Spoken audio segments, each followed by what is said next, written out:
شويه مش ناشف قوي، يعني هو طري.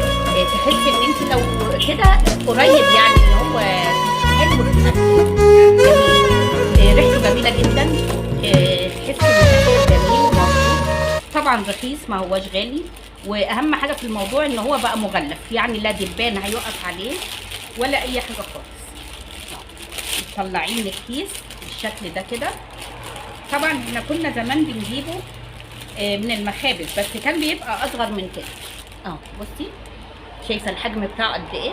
انا واكله منه حته بشاي. هو طبعا كبير، يعني الواحد ما يقدرش يفطر بيه لوحده، يعني هو ربعه مثلا الواحد ممكن يفطر بيه. لكن هو كطعم جميل جدا، احلى من البقسماط بكتير وطري. يعني تحسي ان هو ما هوش ناشف ابدا. بصي،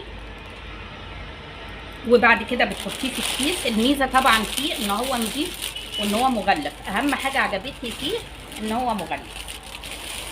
ده كنا بنسميه زمان ايه؟ اللي يعرف بقى واللي فاكر يكتب كده في التعليقات. احنا كنا زمان بنسميه ايه، وكنا بنفطر بيه، وكنا بناخد منه المدرسه. وكان حاجه سهله وسريعه ومش محتاجه انك تقفي في المطبخ، مع كوبايه الشاي وخلاص كنا بنفطر بيه. يلا اللي يعرف كان اسمه ايه يكتب لي في التعليقات. والسلام عليكم ورحمه الله وبركاته.